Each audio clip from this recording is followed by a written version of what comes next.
Assalamualaikum warahmatullahi wabarakatuh. Salam sejahtera untuk kita semua. Masih bersama saya Lia dalam pelatihan Digital Entrepreneurship Academy level Basic 1. Nah, pada kali ini kita akan membahas mengenai merancang model bisnis. Rekan-rekan, apa itu model bisnis? Suatu model yang menjelaskan dan menjabarkan bagaimana sebuah perusahaan dapat bergerak dan berkembang untuk memperoleh keuntungan. Contoh, nah ini adalah model bisnis gudeg, sama-sama bisnis gudeg ya, tapi yang satu dijual langsung di pasar. Nah, kemudian model bisnis yang satunya bisa mengemas kalengan dan menjualnya sampai dengan pasar luar negeri. Nah, inilah perbedaan model bisnis contohnya. Nah, berikut adalah contoh pilihan model bisnis. Bisa kemitraan, lisensi atau waralaba, resto atau cloud kitchen, offline atau online, multi-channel atau omni-channel, dan lain-lain.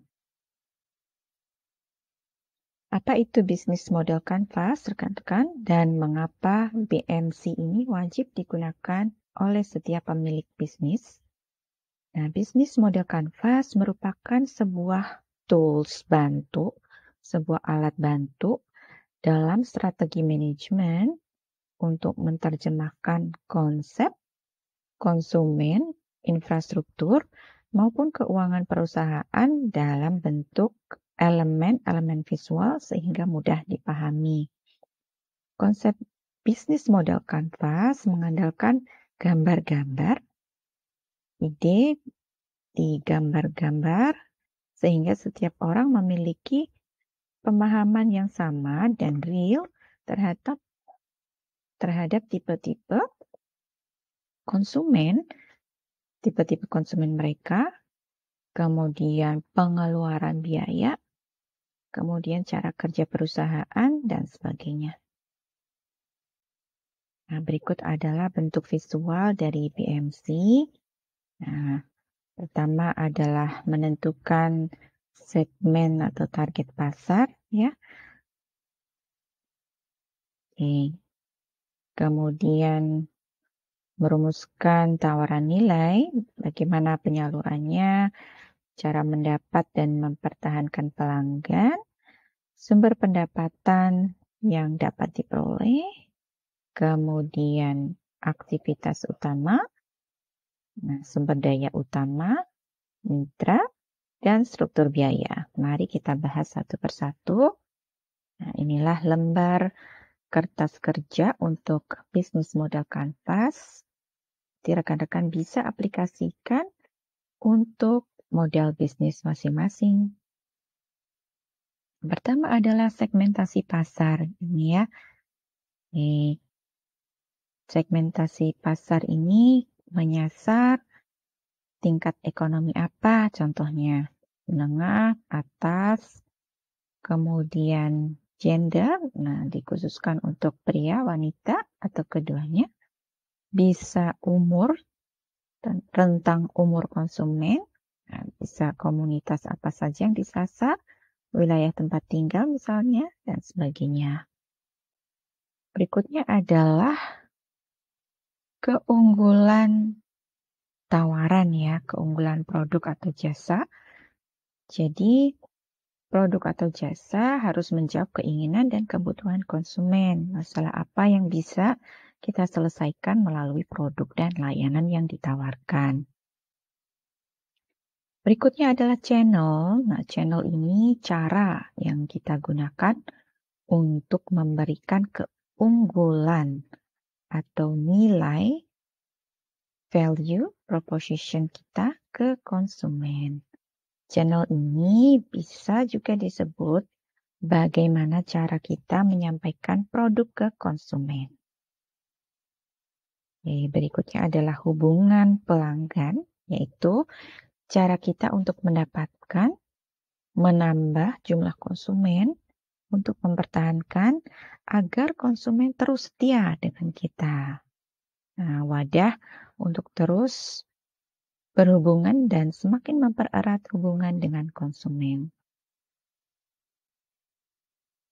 Berikutnya, ada sumber pendapatan. Nah, ini ya, revenue stream, sumber pemasukan perusahaan. Nah, bagaimana perusahaan mendapatkan keuntungan? Oke. Selanjutnya, sumber daya utama. Nah, bisa sumber daya fisik, bisa sumber daya intelektual, sumber daya manusia, maupun sumber daya finansial. Oke. Berikutnya aktivitas utama ya. Nah, strategi apa nih yang akan kita lakukan dalam menyampaikan nilai yang ditawarkan ke pelanggan? Kegiatan utama apa yang dilakukan dalam mengelola bisnis? Nah, keahlian apa saja yang dibutuhkan untuk mengerjakan bisnis kita? Ini adalah mitra kunci. Nah, siapa saja yang kita ajak kerjasama yang harus dijalin agar bisnis kita bisa beroperasi. Nah, jika Anda tidak dapat mencapai nilai yang ditawarkan sendirian, tentunya perlu bekerja sama untuk mencapai tujuan kita. Nah, ini adalah struktur biaya pengeluaran atau cost structure ya. Apa saja pengeluaran yang diperlukan agar bisnis kita bisa berjalan. Contoh biaya untuk bahan baku, gaji karyawan, promosi, dan biaya-biaya yang lainnya. Nah, berikut adalah contoh penerapannya pada contoh model bisnis budidaya lebah madu. Kita lihat di sini key partners. Bank Indonesia perlu lembaga atau organisasi sosial, UKM makanan dan minuman, desa kelurahan dengan BUMDesnya mungkin.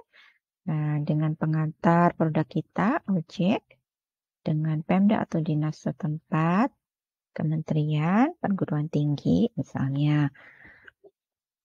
Aktivitas kunci, key activity, nah ada pengadaan bibit lebah, pembuatan sarang, pemeliharaan, dan sebagainya. Kemudian key resource atau sumber daya kunci, kita perlu menyediakan peralatan dan melatih SDM-nya. Kemudian perlu ada legalitas dan lahan dan vegetasi. Untuk value proposition, nah menyediakan eduwisata lebah dan menawarkan madu berkualitas terjamin. Nah, itu untuk value proposition, penempatan nilai kita di pasar. Untuk customer relationship, menjaga hubungan dengan customer melalui edukasi lebah atau madu, bisa merekomendasikan atau mencoba gratis.